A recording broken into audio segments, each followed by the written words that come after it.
Lux your way with the Lux Cravings boxes from Taco Bell. There's the classic $5 box, the indulgent $7 box, and a whole new obsession in the $9 box, the Flamin' Hot Grilled Cheese Burrito. Try the Lux Cravings boxes at Taco Bell today. Find your sun with Sun Cruiser Vodka Iced Tea. Made with real iced tea and real vodka. Cold, refreshing, and made for moments like these all year long. Let the good times cruise with Sun Cruiser. As sports fans, we may cheer for different teams, but there's one thing that we can all agree on. We want the game to be big.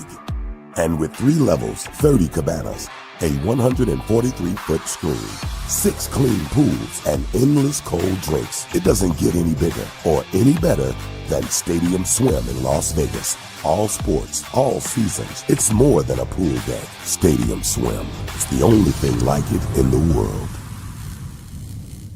Check out the all-new Blue and Orange store at the Boise State Hall of Fame. The Blue and Orange store has your best game day gear. We're talking jerseys, hats, bumper stickers, car flags, more than 4,000 hats on the hat wall. If you want the best Boise State gear, make sure you check out the Blue and Orange store online at theblueandorangestore.com or the all-new Blue and Orange store down at the Boise State Allen Noble Hall of Fame. How's your day going? Going good, thank you, yes.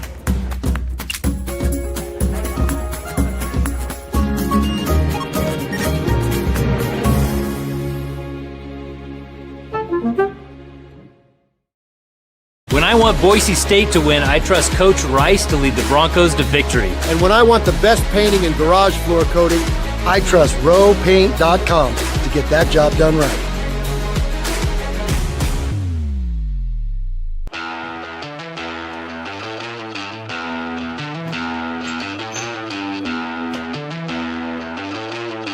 Really, guys?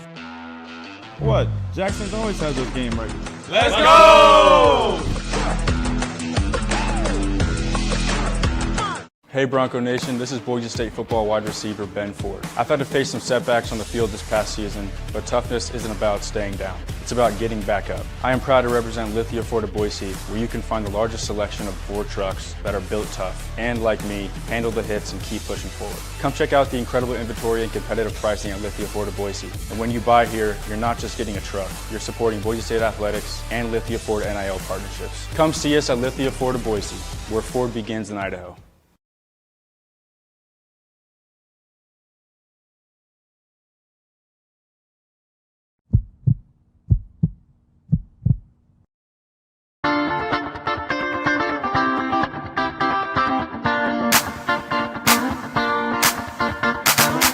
This is Bronco Nation News Live. The best interviews, the most informed opinions, the latest breaking news, all from the top Boise State insiders. Bronco Nation News Live is the only daily show that talks nothing but Boise State sports. And we do it with you. Give us your comments or questions in the ICCU YouTube chat. Or leave us a voicemail on the Signature Roofing voice inbox at speakpipe.com/BNN.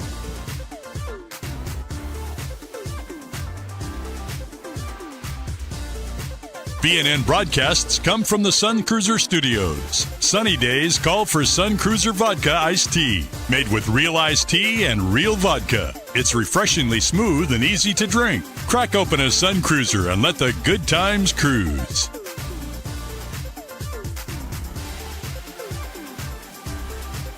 Bronco Nation News is presented by our title sponsor, Lithia Ford of Boise, and our major sponsors, Taco Bell, Idaho Central Credit Union, rowpaint.com, and the Blue and Orange store.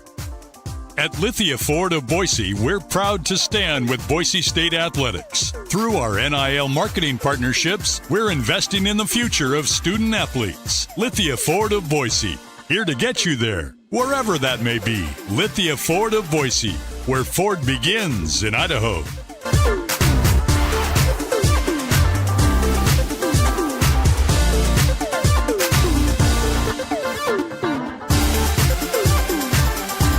Broadcasting from the Sun Cruiser Studios, here's BJ Rains with another edition of Bronco Nation News Live.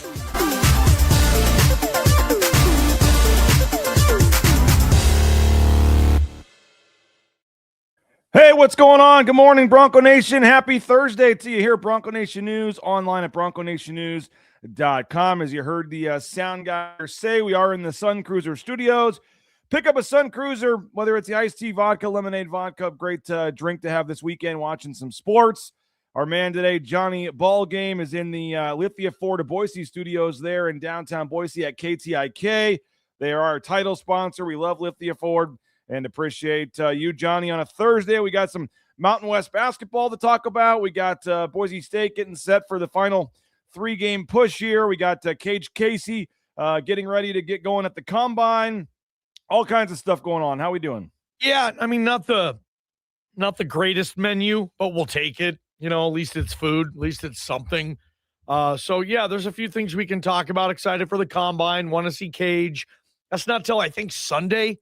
His workout, lineman workout last, but Saturday, heck, I want to see Taylon Green and Eric McAllister work out, and I cannot wait. I'm already seeing and reading and hearing the Taylon Green buzz about, oh my gosh, look at this kid. And you knew it was going to come too. We talked about that kid is going to destroy the Combine when he gets there. We were saying that when he was a teenager, and I think he's going to get a lot of attention this week in a really down quarterback class. He's working out, so a couple of little nuggets there to watch the Combine. And, yeah, Boise State hoops, you got 3 games left in the regular season before you're going to go to a Mountain West tournament where the winner goes and nobody else, I think, right now. And I think we saw that last night, BJ. As much as we want to slice it and dice it and defend it, I think it's a one-bid league right now. Maybe Utah State would get lucky and get sent to Dayton or something. But right now, man, you look at the numbers, and it's that win last night for San Diego State was crucial for them. But, man, that was tough for the league, in my opinion. Yeah, we'll talk about that. Also, had a good time. Took my 8-year-old to the women's basketball game last night. Did some coverage for BNN and let Nelson tag along, and it was a heck of a game. They played first place San Diego State. They were up 8 at halftime, and then San Diego State just went off. I think hit 10 3-pointers in the second half. Close game. Boise State women fall by 2, 66-64 at Extra Mile Arena last night.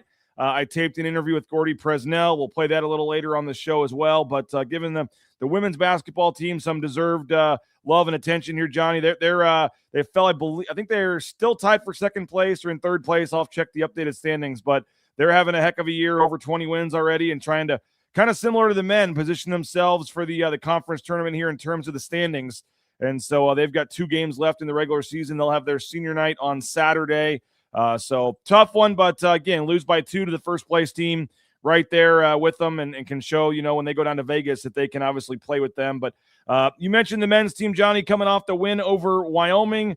2 wins in a row now, getting set for the Fresno State game on Saturday. We'll have our BNN cast for that. I'm still trying to negotiate with Johnny folks to get him to pop on at some point during that game. But we've got Max Rice and Tyson Degenhart set to join together to help me broadcast the first half. So if you watch the first half on Saturday on the Mountain West Network, you'll watch the Fresno State announcers probably butcher some names and not know what they're talking about. If you watch the first half of the game on Saturday on BNN, you're going to hear Tyson Degenhart and Max Rice teaming up to call this first half. So Max down in Perth, Australia. It'll be 9 a.m. on Sunday morning when he joins us. Tyson Degenhart will have just finished a G League game at noon. He's going to join us with the power of, internet and technology, and that's going to be a lot of fun on Saturday. We're still working on some other guests. Abu Kijab.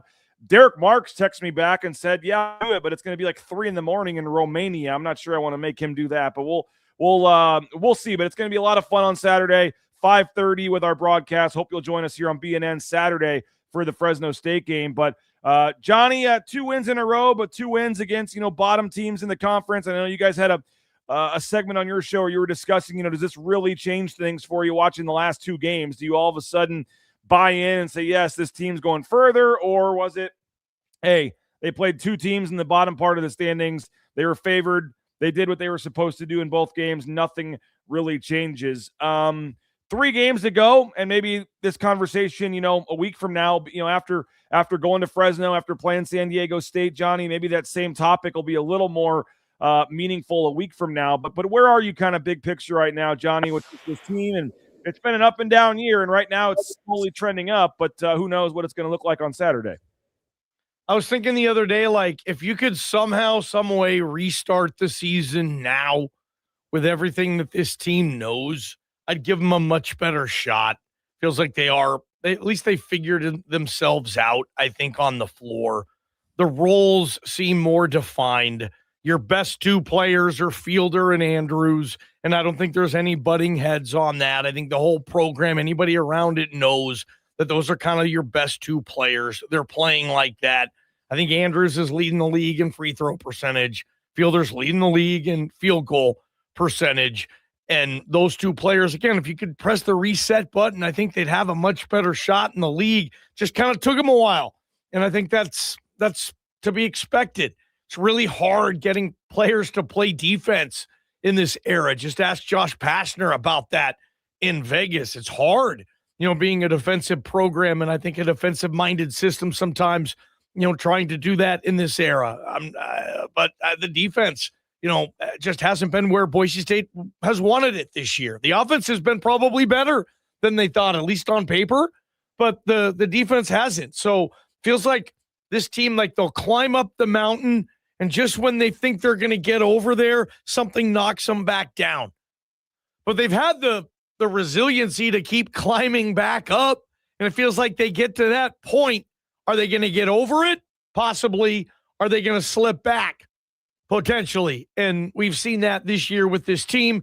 Now, hopefully the best case scenario ever is they climb back up, and it's just in time for the conference tournament, and they're able to climb over, win, say, 2 games, and then at that point, you got to be feeling like you're playing your best ball all year, and you roll the dice in the semifinals. And if you're lucky, it's a dream, but if you're dreaming enough to get to the conference championship game, I was talking about this with Beeler yesterday in Cubicleville. You don't even care who you play.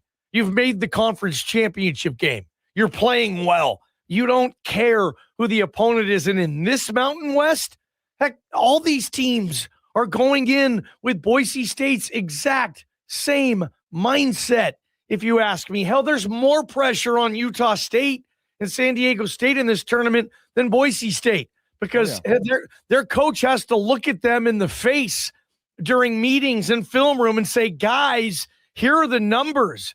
I'm just telling you, we're not in right now. We need to keep winning. We need to win the conference tournament. We're not going to make this.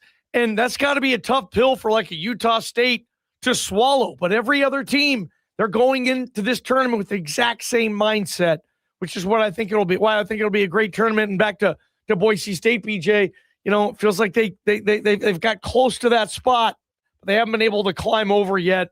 Luckily for them, the season isn't over, and they have a game that they should absolutely win at the Save Mart Center on Saturday. Yeah. Why do you say that?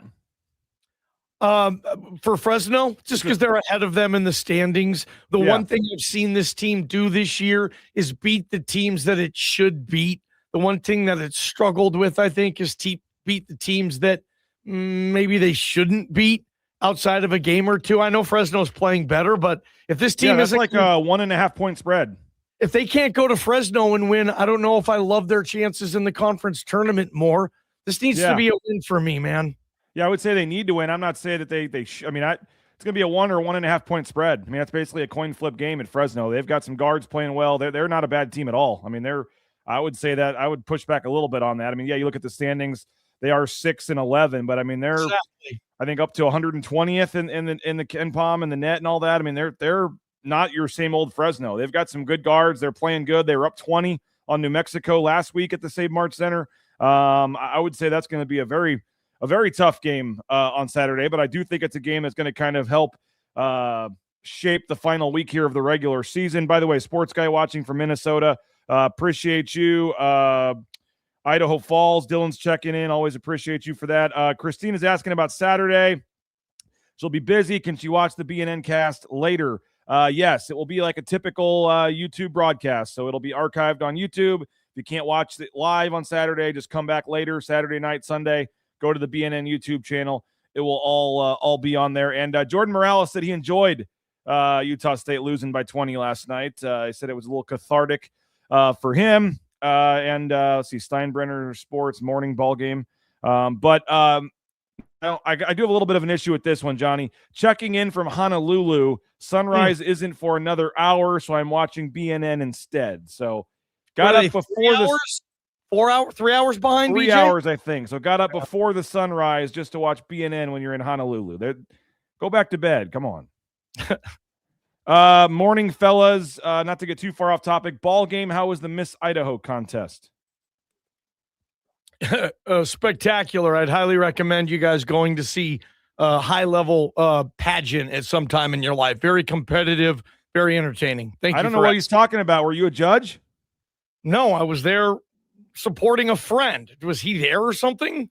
I don't know. But what else has some inside info here? It was good stuff, man. I wish I knew what he was talking about. I went to the Miss Idaho pageant last weekend to support a friend, and it was fun. People writing in Fresno for an auto win are crazy. I agree, Johnny. I think you're taking. Why? They're 12-16. They're 6-11. They're only ahead of San Jose and Air Force in the Mountain West standings. And I got to be worried about Fresno? Holy crap. What's going to happen when they play Colorado State? Oh, wow, we're wiped out. Beat a team that's 6-11 in the league. Come on. Yeah, I would agree with that. Now, if we do look at the standings here, Johnny, courtesy of our friend at KenPom, the Mountain West standings here on the screen. And you take a look at this, a couple things you can notice. First of all, the conference projections now have Boise State at 11-9. It just takes the 3 games. There's a projection for each game, but then it also puts together just what's the most likely scenario of how the final 3 games play out here. And if you look right here, I'll blow it up a little bit for you. Boise State now projected to go 11-9. That means 2-1 in their final 3 games. Think about that for a second. Now, he projects 2-1 in the final 3 games. So that would give you the Fresno win and then one of either San Diego State or Colorado State. The fact that the numbers actually show that to be the most likely outcome, 2-1, I would say is notable. But that pushes Boise State to 11-9. He has Colorado State and UNLV, their aggregate, even though the conference records are the same right now, going 10-10. He has both Colorado State and UNLV only winning one of their final 3 games. And that's notable because Colorado State gets Boise State at home in the final game of the regular season for seeding. But his projections right now, Johnny, have Boise State finishing with the 6th seed. That would give them San Jose State in the first game. And then that would give them the 3 seed, which would be, in his projections, New Mexico, who you've beaten twice already in the quarterfinals. And also notable, both Utah State and both Grand Canyon, 2 teams that you have looked pretty bad against, both on the opposite side of the bracket. Wouldn't see either of them till the championship game. So a lot still to play out here. But in terms of the KenPom projections, Boise State, there's a path there to finish in a pretty nice spot in the 6th seed. Man, I mean, if you could get that road right now, you would sign off on that 1,000 times out of 1,000. San Jose or Air Force, I mean, that's exactly who you want for I would hope a warm-up, tune-up, get your legs right, feel good about yourself, boost the self-esteem of your team, and then go into that next game against New Mexico where you would have a ton of confidence in that if you're Boise State playing them on a neutral site when you've swept them this year. Now, that's exactly the path you want, BJ. And yeah, after that, if you're able to win 2 games in this tournament, house money. I don't think it matters who you play. And if you're going to illustrate, you won't for sure. You won't have to go through both GCU and Utah State. I mean, that is a massive bonus as well. I would see is that the likeliest scenario according to KenPom? If so, then let's hope that runs true because that's a manageable path, man. You're not going to get there and get your ass kicked in the first day or 2 by a Grand Canyon, of San Diego, Utah State, whoever at the top of the league and kind of embarrass you on the way out. We'll see what San Diego State, how that matchup looks like on Tuesday. I mean, obviously they looked better last night, but that was a team that you took to triple overtime and could have won that game. And that's who you would maybe get in the semifinals is San Diego State. So I think all things considered, when you're the 7 seed, you don't exactly get an easy path, and so all things considered, in terms of favorable matchups and paths, I think the 6 seed wouldn't be the worst.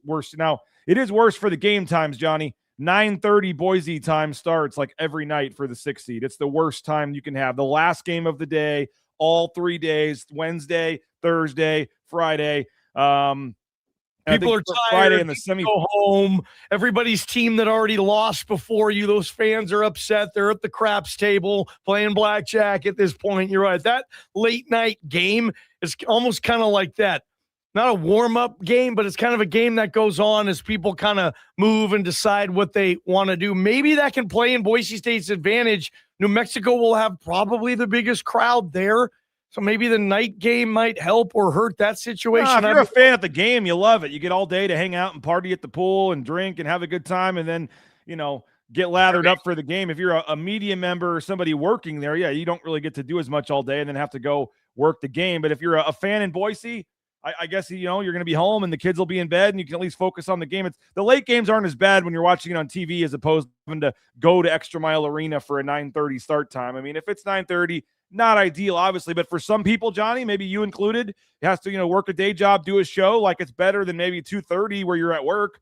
Like, at least 9:30, you get to be home for that. But you never know, too. They say 9:30, but if the first game goes long or whatever else, it's never actually starting at 9:30. And I know you guys are doing a show next week, you said, about kind of the final Mountain West, event, I guess, at Extra Mile Arena in terms of the men's team. But this Mountain West tournament is going to be, and maybe this is a bigger topic to have closer, next week. But I saw somebody here say maybe San Diego State, Utah State can end as co-champs, and then Boise State can take it in Vegas, and you get 3 teams that are leaving the conference, all champions on the way out the door. It'll be an interesting Mountain West tournament, Johnny, with, all these teams that are leaving and just kind of celebrating that, historic times there. And I Thomas and Mack Center, man, going to miss that place. It's pretty cool. They do a nice job for the tournament. You've been down there.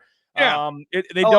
All the UNLV references are gone. I know it's their home arena, but if you didn't know that and you walk in there for the tournament, it's a pretty neutral court environment. I mean, the court's purple for crying out loud. They take away all the UNLV banners and everything. It's as neutral as it can get, aside from when you're having to play UNLV. And who knows, Johnny, this may be the year. We always talk about how they always never do nothing in the tournament down there. And everyone's, why are they getting this home court advantage, all this? And they never do anything. But they've never been to the Lawhorn again, had 30+ again last night. Maybe this, maybe if he goes off or something, maybe this is finally the year UNLV makes some surprise run. But it's going to be a heck of a tournament, man. We're talking about matchups and all this, but Colorado State is playing great right now. They've won 6 in a row. I think they're dangerous. We mentioned UNLV and Gibbs Lawhorn 30+. They're dangerous. I think Boise State could be dangerous. And then you have all the teams above them as well. Grand Canyon, how many fans are they going to bring over to Vegas for the conference tournament? New Mexico travels well. San Diego State, obviously Utah State. We're hearing about them bringing a ton of fans down here. I would imagine, Johnny, this is going to be one of the better attended Mountain West tournaments they've had in a long time here as these teams get ready to leave the conference. If it ends up like that, the picture that you just described, that sounds, as Ashton Genty would say, dope, right? All those fans, and Utah State fan in Logan, like there's certain years the team, they're going to the dance regardless of what they're going to do in the conference tournament. So maybe you're waiting to make those plans. If you're in Logan, you want to go see that first round of the tournament. But this year, maybe Utah State's saying, no, we need you in Vegas. We need you to help us get to the tournament first. That's the storyline for me, outside of it being the last year of the tournament looking like this. The storyline for me is, can this thing turn into a 2-bid league? Can it? How would that work? It's going to have to be someone other than Utah State winning the conference tournament, and then Utah State doing enough from here on out. Say they lose in overtime in the conference championship game, and then, thank you, committee member, for sending them to Dayton. That type of situation. That's the storyline for me. Seeing this conference and this team usually nowhere close to a 1-bid league. When you put that pot of gold at the end of the rainbow, I think you're going to see a better version of basketball, man. It's going to be intense. I'll watch just about every single game of the conference tournament. Man, it's almost championship week. That's sweet. Big Sky tournament starts next weekend here in Boise. They're one of the early tournaments, BJ. It's going to be fun. Always love this time of year. Ben says this is the year anybody can win it. Yeah, it does feel a little more wide open than usual. Where's the Pac-12 tourney going to be? I've heard the MGM Garden Arena. That's where the Crown tournament was last year for the first couple of rounds. That's not for sure. T-Mobile Arena, I think, Johnny, is where they eventually want to have it. But the next 2 years, it's booked up for believe it or not, the Big Ten Conference. The women's Big Ten Conference tournament is in Vegas this year, and the men's Big Ten Conference tournament next year is at T-Mobile Arena in Vegas. Wow. So I believe the next 2 years it's taken up. But after that big picture, I think that T-Mobile Arena is where they would like to have it. That's just too big for me personally. But and even the MGM. Go ahead. If you get Gonzaga and San Diego State in the championship and they're game, both ranked and having good years at T-Mobile, that might look okay because Gonzaga can do it. But you're right, I'm with you 100%. We've seen games in Orleans Arena. It seats 3,000, and you can pack that place, and it's a fun environment if you do. So I would even be okay with that. But maybe people will be like, "Oh, Orleans, that's too low scale for the Pac-12." I like the MGM Garden idea. Hopefully they settle on that. But man, let's hope. I don't think there's any shot that it won't be in Las Vegas. So for me, it'll just keep it in Vegas and tell me where to go, and I'll be there. Now the Orleans Arena, Johnny, is the site of the famous picture here on the left of the screen. That is the Orleans Arena. Johnny and the Vandal mascot there. Look how young Johnny is there. And then the picture was recreated. I haven't had a chance to talk to you about this yet, Johnny, down there at the Capitol. And I asked folks who looks like they've aged more, Joe Vandal or Johnny Ballgame. But so that is the Orleans Arena there on the left. I think I look better now. Ladies, if you're watching, I mean, you're looking at 2013 on the left, I think. And then you're looking at 2026 on the right. That's 13 years apart. I think I'm getting younger. That's pretty good stuff, BJ. And I love how you do such a good job, BJ, of documenting the journey that is Johnny Ballgame, man. Joe Vandal. Look at that ESPN Boise polo shirt, too. Yeah, look at him rocking that, man. Oh, fun days. Yeah, no doubt. All right, well, we'll see. Less baby fat, they said. Good job, 100%. Johnny. Yeah. They were also wondering, Johnny, let me see if I can find it here real quick. Let's see where the comment was here. They were wondering about the if you rocked the powder blue sport coat at the pageant.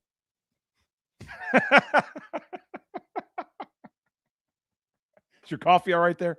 Yeah. I don't even remember what I wore. Oh, yeah, I did. I wore a suit. I did. I wore an entire suit. I wore that suit you saw me wear to the awards banquet in North Carolina. I wore that. You said you were there supporting a, quote, friend. Hayden's asking, can we get Ballgame's, quote, friend on the cast tomorrow?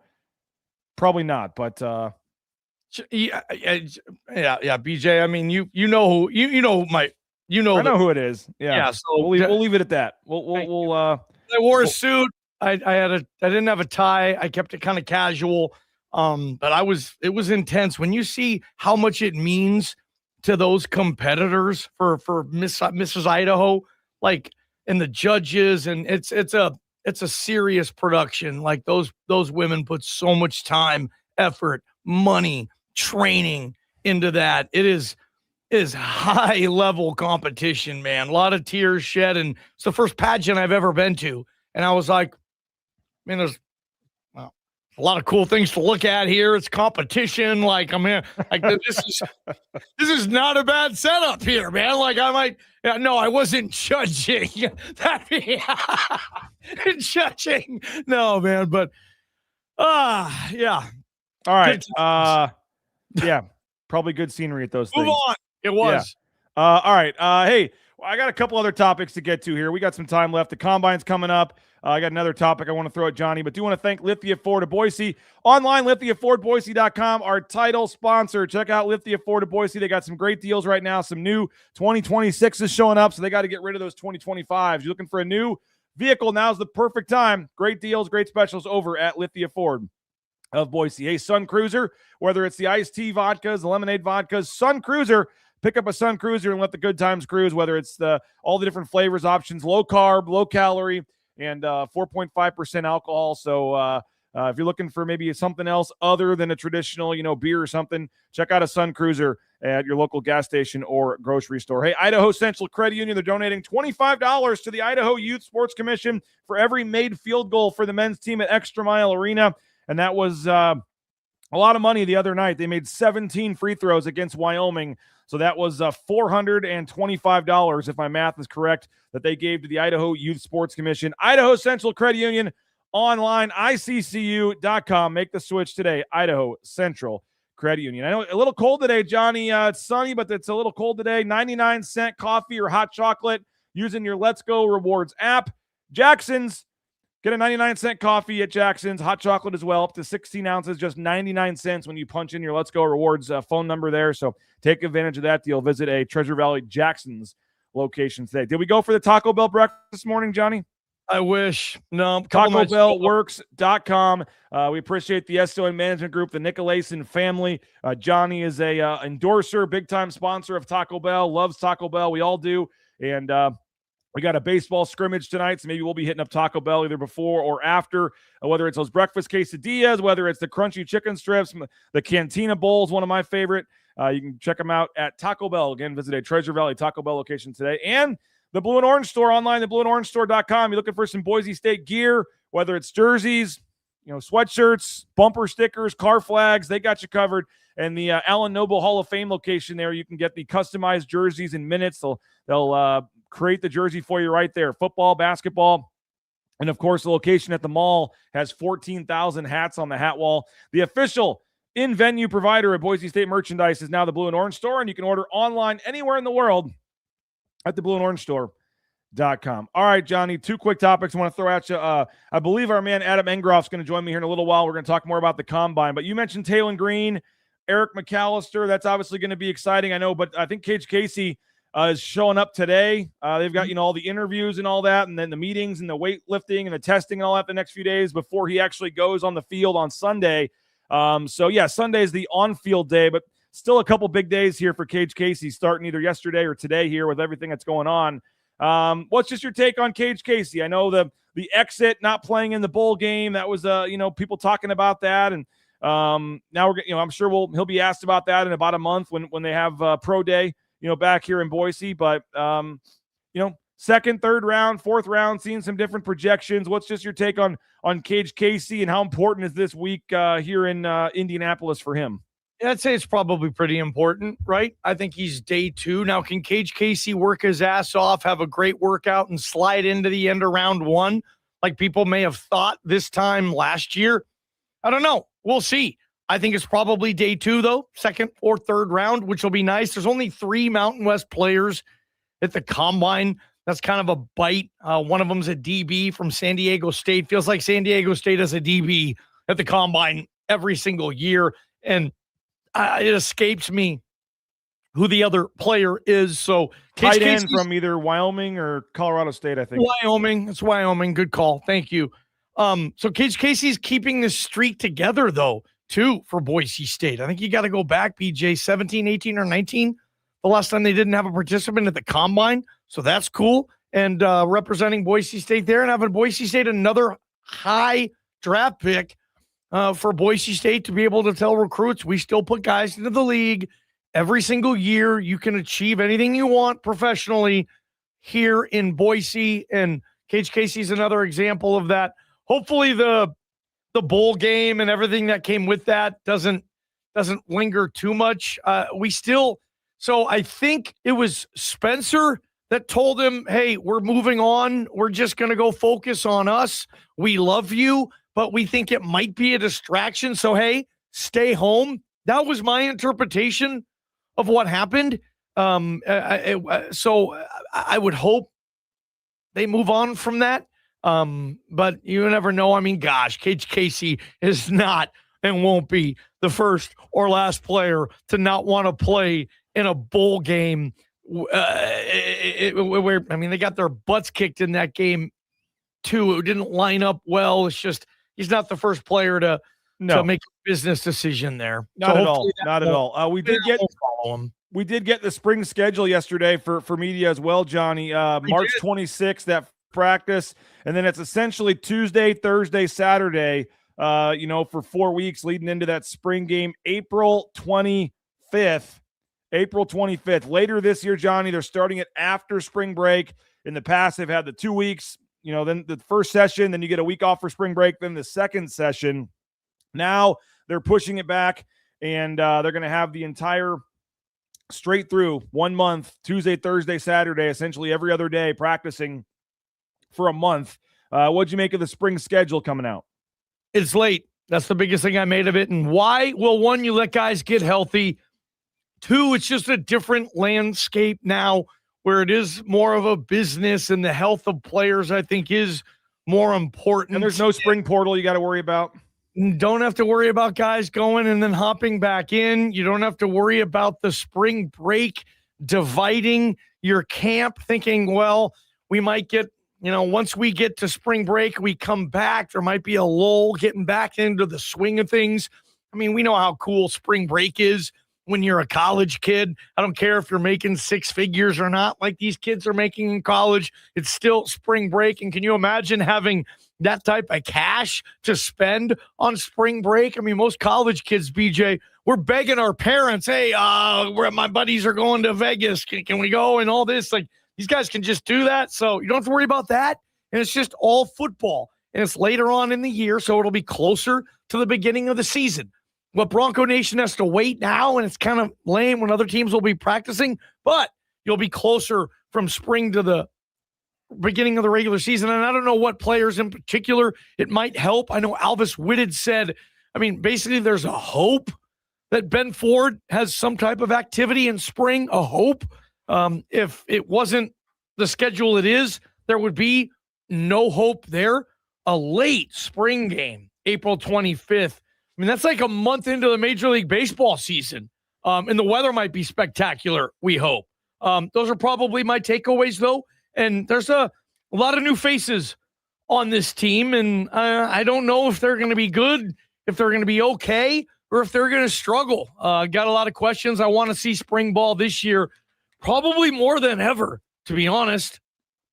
Right now, you can go to BroncoNationNews.com. Nathan Carroll has an article up, Strengths and Weaknesses for each defensive position heading into spring camp. So if you are a paid subscriber at BNN, you can go right now. Strengths and weaknesses for every defensive position heading into spring camp. Just posted right before the show by Nathan Carroll. So 50% off that annual subscription. It's like $6 a month. You want to jump in now, getting ready for spring ball, getting ready for the Mountain West tournament. All different kinds of stuff going on here. So if you're a Boise State fan, which you are if you're watching the show, now's the perfect time. 50% off that first year if you subscribe at BroncoNationNews.com. Johnny, one other topic I wanted to throw at you here. We got a couple minutes left. Did you see the new rules that the UFL has put out?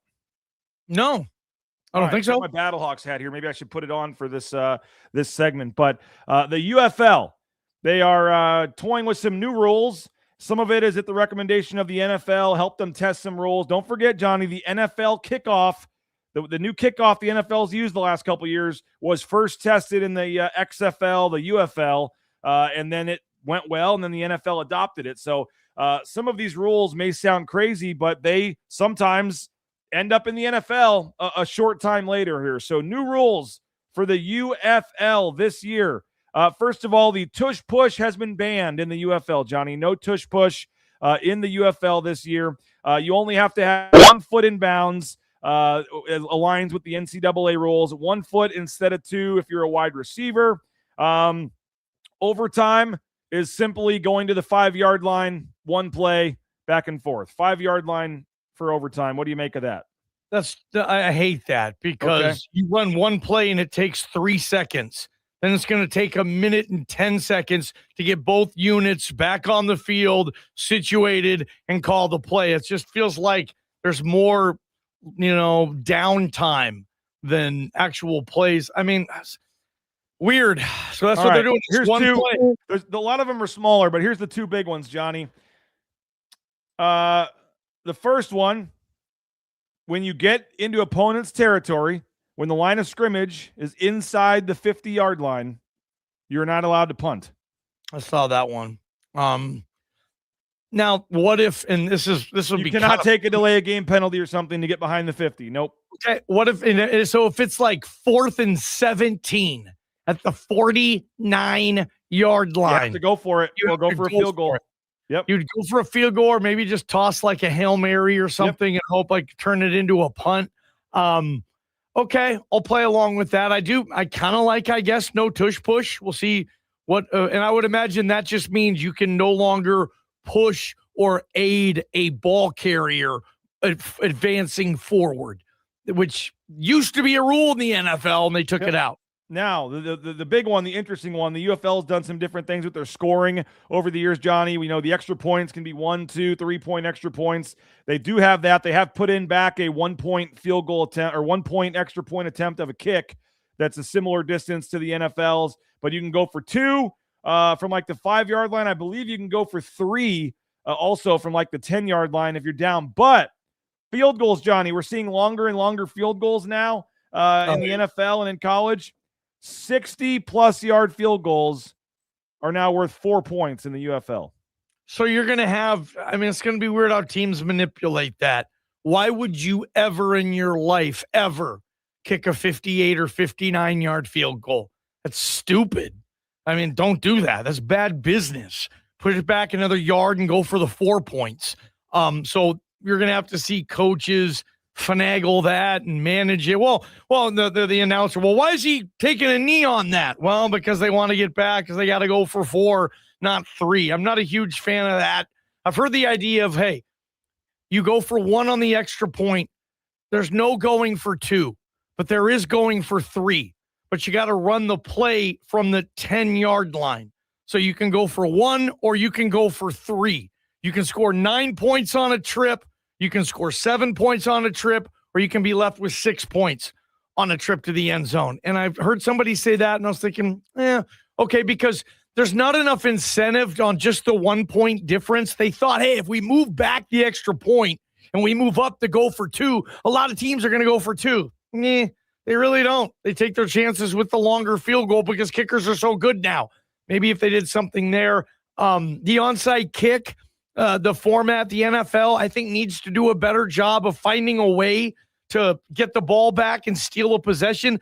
It bugs me, and I know it doesn't happen a lot, but I hate that there's no surprise onside kick in the NFL. Yeah. I love that move. Sean Payton won a Super Bowl with that move. I think deception is a big part of football right now, and I love the surprise onside. You can't even do that anymore. I don't mind the 4th and 15, though. You're down, you score a touchdown. 4th and 15, you go for it, you get it, you keep the ball. I like that too, because I think you have a better chance of picking up 15 yards than you do an onside kick when they don't let you perform or execute the onside kick like they used to, where they're going to run a bunch of dudes at you and clear a path, and hopefully the ball ends up. They don't even let you do it like that anymore. Jason Eck had the best idea for an onside kick, and I've been thinking about this for years too. And then of all teams, I see frickin' Eck try to pull it off. And that's when you have the kicker in college, and you practice this kicker every day. This kicker, you make him practice 50 times where he has to hit a target. You have a tackle dummy up 10 yards away from where you kick off. And that guy, that kicker, just practices kicking the ball, toe punching it right at that target. Yeah. Because when you need a ball back, the kicker runs, and when you play and you go for an onside kick, a surprise onside, you get the kicker to kick the ball straight at one of those defenders. Hit him in the leg. Hit him in the leg. Get that ball to bounce off that player. The kid's not going to catch it anyway. That's not the hands team. Those are the blockers. They don't know what to do with the ball. Get the kicker to accurately be able to get there. The guy might touch it, and then all of a sudden, a bunch of dudes get on the ball. I saw New Mexico tried that. I've never seen another team try that. That's what I would do to get the ball back, because I think you can teach kickers now. You practice enough on a target man, kick that ball, drill it at that kid, hit it off his helmet. I don't give a rip. And then it's a live ball. I want to see somebody do that. And Bronco Rob says if you're comes the going 60 plus for 4, then he says under 30 yards should only be worth 2. See, now, I mean, Circus McGurkus.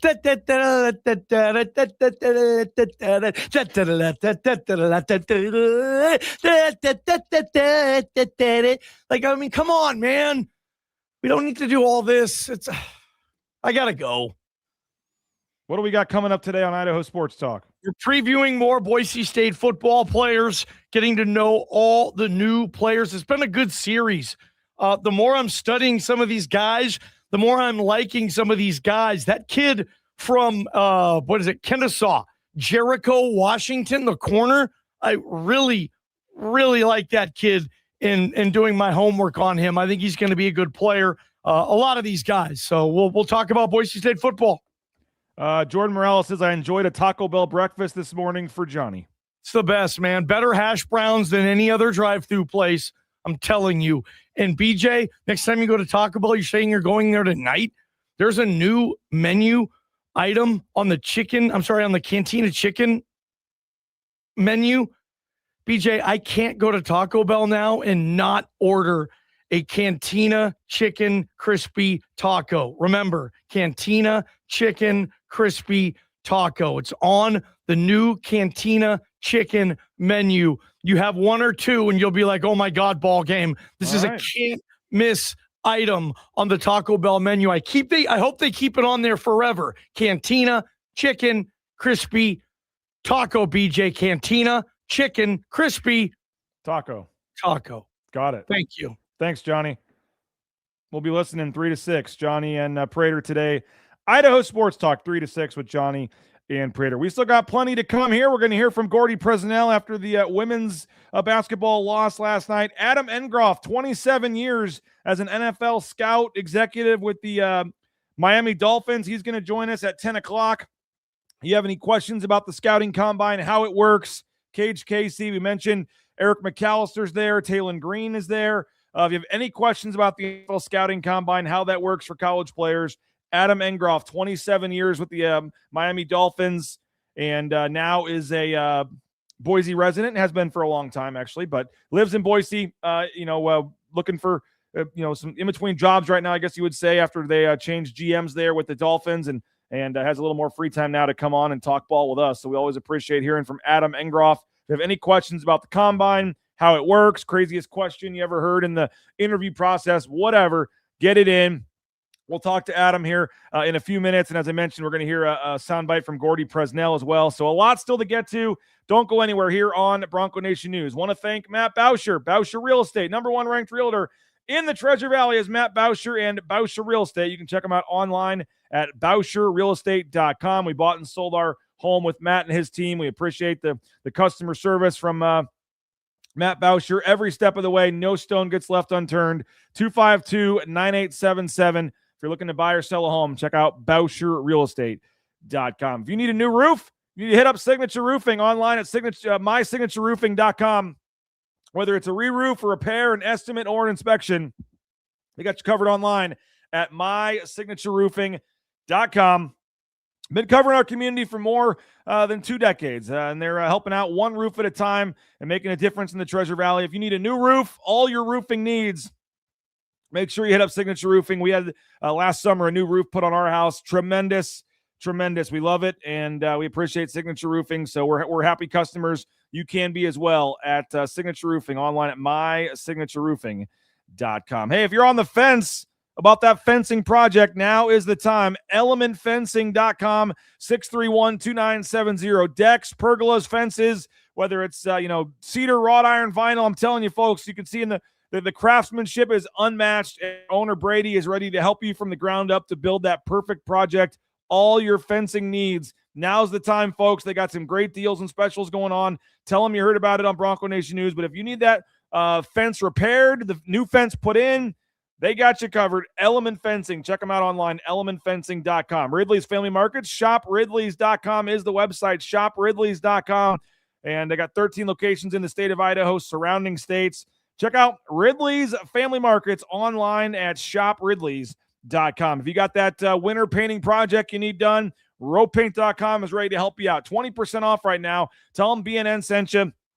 Interior, exterior painting, those concrete coatings for your garage, your back patio. Don't forget, painter for a day. If you got a couple walls you just need touched up or painted, you provide the paint, they provide the painter. The Painter for a Day project, highly recommended from our friends at ropepaint.com. And if you're looking for a new job, how about the trucking industry? Maybe you've never thought of that as a career choice, but it's a booming industry right now, very lucrative. Transcompservice.com is the website you go, whether it's paperwork, DOT, overweight, all that kind of stuff. It's a local company helping out folks all over the world get into the trucking industry. So all the permits and things, like I said, don't try to do it yourself. You'll end up going out of business. TCS, Transportation Compliance Service. Hope you watched another night in the Mountain West last night. 2 great games. You had Grand Canyon taking down UNLV despite Gibbs Lawhorn going for 30-plus again. And then you had San Diego State taking care of Utah State at home in kind of a blowout there. Jeff Grammer and Tom Moser were live last night for 90 minutes talking about the Mountain West, those games, the conference tournament, all kinds of stuff. If you want your Mountain West basketball fix, make sure you go back and watch last night's edition of Another Night in the Mountain West. And that's on our YouTube channel. We want you to subscribe to the new YouTube channel as well. It's just youtube.com/@Mountain West BNN /@Mountain West BNN. Go subscribe, watch Grammer, watch Tom. Great show last night. And if you're a basketball junkie, a Mountain West basketball junkie, and you're getting ready for the conference tournament, you're going to the gym today or you're at work, perfect thing to put on YouTube there. Another night in the Mountain West. Again, Tom Moser and Jeff Grammer. Last night's show, you can go back and watch that. All right, last night at Extra Mile Arena. And again, we're going to be talking combine and football here in a little bit. But last night, Extra Mile Arena, tough one for the Boise State women. They were up by 8 at halftime, really struggled down the stretch. 66-64 loss to first place San Diego State. Again, 1 of 10 was San Diego State in the first half from three-point range. 1 of 10. And then second half, they got hot. They hit 10 of 17 from three-point range in the second half. They had one stretch where they hit like 4 or 5 in a row. And San Diego State, the first-place team, escapes with a 2-point win. But certainly a couple tough calls down the stretch against Boise State. It was a nice crowd. I enjoyed going. Took my 8-year-old son, and he enjoyed it. And it was a good game, good crowd. If you've never taken your family, your young kids to a women's basketball game, I highly recommend it. You can sit, down by the court and busters around, and it's a great, fun couple of hours. The games go pretty quick. There's not, the big long TV timeouts and things like that. So, they're barely over an hour and a half games, and they're quick and fun. And I'm looking forward to covering this team down in the Mountain West tournament. I really think they can do some damage, but had a chance after the game. Again, up 8 at the half on the first place team. Couldn't close it out. I think they're still tied for second or third in the standings. I'll check that. But head coach Gordy Presnell meeting with us after the game. It's funny, in all my years of coaching basketball, if you hit it like a lucky shot or if you hit a banker, it's just like the rim gets bigger. And we even said at halftime, we're going to really have to guard, especially the first 5 or 6 minutes of the third quarter, because the rim's going to be bigger. And you score early again, and then there's a momentum change, and that's what it was. And we didn't lose the game at the end. We lost the game in that first 5 minutes of the third quarter. And we were up 11 with about 1 second to go in a half, and they hit that shot, and then we didn't come out ready to play. And that's basically the difference. So did they hit shots in the second? I mean, were they just missing the same shots in the first half and making them in the second, or was there something different? Yeah, I think so, but I think we were extremely aggressive too. And I thought we did a really good job of covering up, and then they missed some open shots, no question. They're a great team. Last time we played them, we lost by 29, and they had just beaten Kansas State in Manhattan. And there's a reason they're the champs, but hopefully we get another chance in the tournament. Obviously, this isn't the result you wanted, but knowing you can stick with them, what does that do for you guys as you go into the conference tournament? Well, if we can just clean some things up a little bit and execute maybe a little bit better, and we kind of turned it over down the stretch a couple times, but we just got to play a little bit harder, a little bit better, and we got a great group of kids that have gone through this for 4 years, and we had a great crowd tonight, and just didn't get it done. Just going through this with these players, you've got 4 seniors, 1,000+ points, got a pre-game ceremony. I guess just what kind of heart does it give you that you've got this team right now? I don't know any other program in the country that's got 4 seniors that have scored 1,000 points each, all at the same school. And that's what we've tried to do, is build a culture here that people want to come back. And so anyway, we'll get ready for senior night on Saturday, and then we'll have a real tough game down at UNLV next week before the tournament, and we'll just stay down there. What kind of a tough whistle there down the stretch too? Is there? Oh boy, struggled with that one. But on the play with, and then he struggled with me for struggling with it. I'm not trying to get you in trouble or bait you anything, but that timeout there seemed like a big swing play where you could have had the ball. We had a couple that went against us down the stretch for sure. Yeah, I'll have to look at the video to see if we were right or wrong. But, yeah, and then just when you challenge a call, we have to figure out some way nationally, not tonight, to figure out how to speed that up, especially in women's basketball. The quarters and the 5-minute timeout, that has all sped up basketball and made it more appealing. But those things, when you challenge a call, we got to speed that up. You mentioned the bank shot they had at the end of the half, but did you feel like with how poor they were shooting, like you guys should have maybe had a bigger lead in the first half? We could have. We missed the shots, and we turned over 9 times, I think, in the first half. So, yeah, it was disappointing, but, we keep moving forward.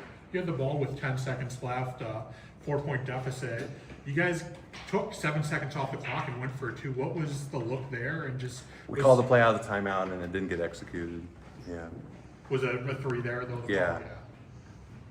All right, there he is, Gordy Presnell. Appreciate him meeting with us last night after the game. And again, nice crowd. It was fun there, and they'll be home on Saturday for their senior night. But yeah, there was a couple calls. There was a scrum for a loose ball, and no team had the ball, but a ref at the other end of the court right in front of the San Diego State bench gave San Diego State a timeout, even though they didn't have the ball. Then the ball gets knocked out of bounds. Nobody heard the timeout whistle. Boise State gets possession of the ball, according to the ref, under the basket, and there's like a minute to go, and it's a 2-point game or something. And then next thing you know, they huddle and they give the timeout to San Diego State. That was a really tough call there in that situation, in that spot. And just like Gordy said, couldn't hit enough shots, couple of key turnovers. They were down 2, I think, at one point and threw the ball away. They drew up a play with like 20-something seconds left. I think it was 25 seconds left. They get the ball inbound at half court. That is one thing I like about the women's game, that you get to inbound the ball, in the front court after a timeout. That helps give you a chance, on some last-second heroics and shots and things. The quarter system, I also think is kind of nice. Feels like the game goes a lot faster. I don't know why that is. I think, like I said, women's basketball, you don't have as many TV timeouts and breaks and things, but it does feel like the game goes faster with the quarter system. I don't know if there's anything to that or not. I mean, there's no 1-and-1s. You go straight to the 2-shot foul when you get 5 fouls. So in a quarter. So maybe that's part of it. I don't know. There's less free throws, I guess. But tough one for the women. They've got senior day on Saturday. And then you heard Gordy say it. That's very interesting. Their last game is Wednesday. The last game of the season, they're at UNLV, and the conference tournament is at UNLV. And that, I believe, starts Saturday. They don't play till Sunday, I don't think. I mean, we're going to have to, I'm looking at the standings, and there's a lot to play out here in the last couple of games, but they are tied, I believe, in a 3-way tie for second place right now. They're 13-5, tied with Colorado State and UNLV, and only the top 4 get buys. New Mexico is only 1 game back at 12-6, so we'll have to see how that plays out. But if you're the 5 seed, you've got to play on that first day on Saturday.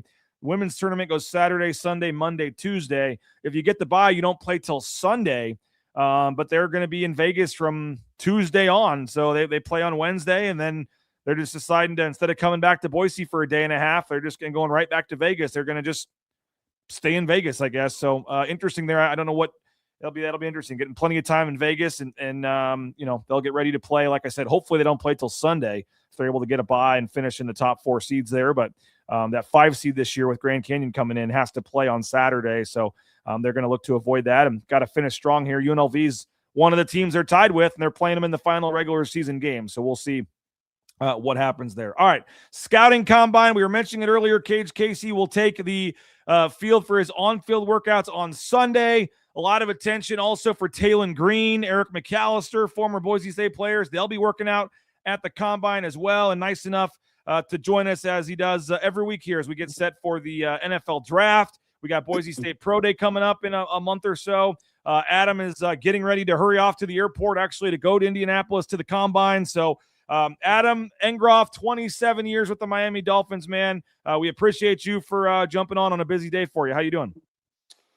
Good, BJ. Thanks for having me. Yep, just heading to the airport in a couple hours and go to another combine. 28 Yeah.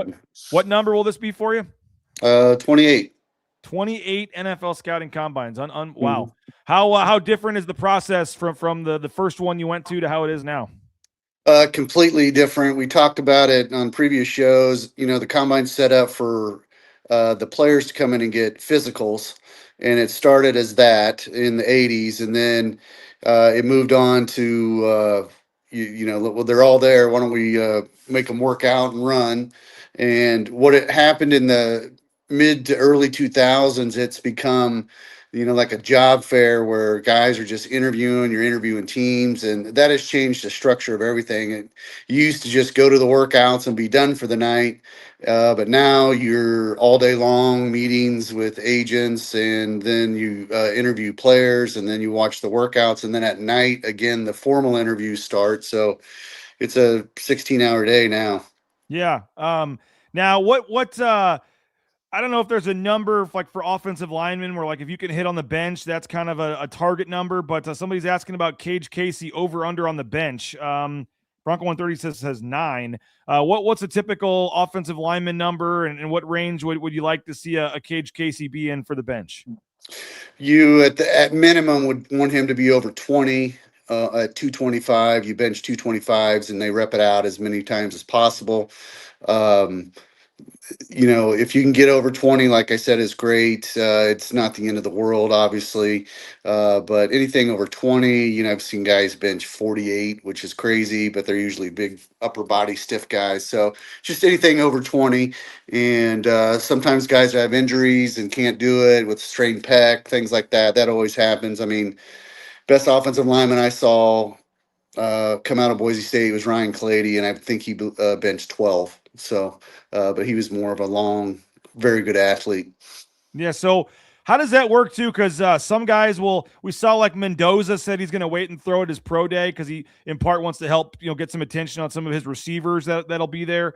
But what is I know it has to do with injuries and things, but some guys will do all the testing and everything at the combine and then not do it at the pro day. Some will do it and wait and do it at the pro day. Some, do both if they want to improve their numbers. Some don't do it at all, I guess, if they think they're in a good enough spot. Ashton Genty, I don't believe ever ran the 40, right? So, what's kind of the thought process? And as an NFL, scouting executive, when do you want to see him do it? How often do you want to see him do it? In terms of the 40 dash and some of the other stuff.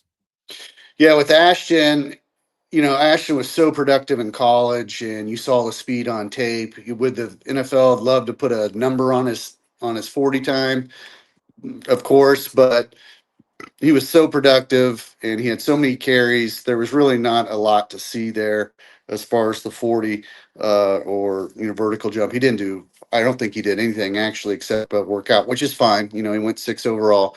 With the quarterback, Mendoza, at the quarterbacks at the combine, it's kind of tough for them because you're going out and throwing timing routes to guys you haven't worked with. And, guys who aren't sharp in their routes, basically you're getting in line like you're on the playground, and one guy gets in, you get with the receiver you've never seen in your life, and then you have to, throw a bang 8 to them and want to hit it. So it's not real advantageous for a quarterback to throw at the combine. A lot of them don't, some do. So personnel people don't really care that they would like to see him work out at the combine, but in the end, he'll work out with his own receivers with the script, and he'll probably be practicing nonstop for that until this pro day at the end of the month, and he'll probably just feel more comfortable in his home environment. Question here about Taylon Green. I mentioned him, former Boise State quarterback, goes to Arkansas. Ben says, with the not great quarterback class, how high could Taylon Green rise? What are your thoughts on Taylon Green? What have you thought of his college career? And was he always a guy that just because of his size that you thought, okay, he's got a shot? And I know his running ability and some of his athleticism, and helped him in college. It wasn't always the most accurate passer and things like that. But what do you make of NFL prospect, and what kind of where's Taylon Green fit in your mind? Yeah, Taylon is obviously a very interesting player in a scout perspective. You saw him, he walks into the room, he looks like Vince Young, big, beautiful athlete. And then throwing in that he's one of the fastest players on the team when he was here. I think he was a low 4.4 guy 6'5", 225 pounds. You are right. The knocks on him were always like accuracy, ball placement. So with a player like him, number one, I think teams are going to, if he runs fast, which I assume he will, they'll probably want to see him work out at wide receiver and see him go through that. Some players are always like, well, I don't want to play wide receiver, which is fine. But if, a team asks him to do it, that's what they'll want to do. With him, he won't go to a team that prefers someone that throws on time, when meaning, like a 3-step drop, boom, the ball's got to be at a spot and, the receiver runs to it. He'll have to go to scheme specific offense where it's more tailored to his needs, where he can get out of the pocket, make plays and run the ball and, use his size and speed. What about Eric McAllister? I know I didn't really prep you on this, so I know you probably have, maybe don't have I'm not trying to put you on the spot, but a guy that came to Boise State, put up some good numbers. I think one game against Fresno had like 17 targets, and then the very next had some issues with Andy Avalos, leaves the team, and then Spencer, he gets fired right away. Kind of a weird time in Boise State athletics, and Spencer comes back, and then he wanted to come back on the team, but the players voted not to take him. He ends up going to TCU, and there was some talk that deal was already done and illegally tampered, whatever, during that season. But he goes to TCU, ends up putting up pretty good numbers, and gets a lot of high profile national TV games and hype there at TCU. Where are you with Eric McAllister as a receiver? Yeah, when he was here, you knew that he had potential to be an NFL player. Obviously stood out here, explosive playmaker here, had some size, had speed. Going back to the politics of it and leaving and things, in the end, we've talked about it before, that doesn't really matter to us NFL teams that he's at TCU. If there was something legally involved, that would come into play, but players transfer all the time. So I thought, I didn't see him play this year at TCU, but I thought he was someone that had some upside. I loved his size, smart player. And, hopefully the thing with receivers is there's so many of them. So you've really got to stand out being rare speed or rare height, weight, speed. So, I don't know if he'll go like mid-round, late round with corners, defensive backs and receivers. It comes down to how fast you are. Mm-hmm. So you could be a great college player, but you run a 4.65 as a receiver and you're going to plummet in the draft. So unless you're like 6'6", and it's all height, weight, speed when it comes to receivers and corners. So what he does at the combine is going to be a big for his draft stock. Yeah, I think he's like listed at 6'3", so he's not small, but he's not, the 6'6" guy that you're necessarily mentioning. I think he's still under 200 pounds. But last year at TCU, in the Big 12, he had 72 catches, nearly 1,200 receiving yards, and 10 touchdowns at TCU last year. So had a pretty solid year there. It's funny, you were literally right as you were mentioning Talon Green at receiver. Somebody said, would any scout or coach try to talk Talon into playing receiver? And that's got to be tough too, because I'm sure guys have dreams of being an NFL quarterback, or that's their position they've always played. But and I don't know if it happens at other positions, guys going to fullback from certain spots or whatever. But I'm sure that happens where these guys are set on doing it at this position. But it's like, no, if you want any chance of playing it, I know you believe in yourself, whatever. But like, this is your path to the NFL. Like making that change, how hard is that sometimes for players coming out of college when the NFL wants them to switch positions for them to want to do? It's some guys really have their minds made up, and then some players like, I'll do anything you want me to do to get on an NFL team, which is great. I remember Tyrod Taylor coming out of Virginia Tech. Was a really good quarterback, and it was kind of the same thing. A very good athlete, and I remember wanting to work him out as a receiver and punt return. And he said, no, I want to be a quarterback and I'm not doing it. So you're like, okay. But he went on, he's still playing. He's been a backup in the leagues, part-time starter. So he made the right decision there. And I think he, in the end, if you want to play a position and your heart's set on it, I get it. But, I would take the opportunity to do anything to make an NFL roster. Adam Engroff, our guest, again, 27 years with the Miami Dolphins. As we talk about the scouting combine. Back to Kage Casey for a second. Offensive lineman, you mentioned it's about, and we talked about this previous weeks, just how dumb it is and how fast an offensive lineman runs a 40-yard dash could impact like where somebody drafts them. Like you're mentioning the bench press, like put on the tape, see if the guy can play. It's crazy how some of that stuff does factor in, though. What should folks be watching for from a Kage Casey? Boise State fans, he goes out there on Sunday, but in terms of the testing on field, like what can Kage Casey do here that could either significantly help him or hurt his stock here the next couple of days? Yeah, again, we've talked about it before. The tape is the most important thing. How good a player you are when you play football on tape, and then these benchmarks, so to speak, are all checklists for us to make sure if we like the player, all these things line up. So, Kage was playing between 305 and 315 probably this year, and if he's at the 310 mark. If he would run around 5 flat, maybe a 5.10, that's fine. With O-line and D-line, the 10-yard split, the first 10 yards is an important time for them. So you want to be able to show your quickness in a short area. That shows up on tape if you're running or pulling or coming off the ball. If he can be, around the 5 flat mark, a little more, and then, the bench press, a little over 20. Or around 20 is fine. And then, vertical jumps, 28 inches, broad jumps, 9 feet. Those are all good numbers for the O lineman. In the end, you just don't want him to run like a 5.60 or vertical 22 inches, or it's just something where he's really, really below average athletically, because we've talked about the analytics part of it. When you don't have the numbers to back up your play, the odds of you becoming a successful NFL player are very low.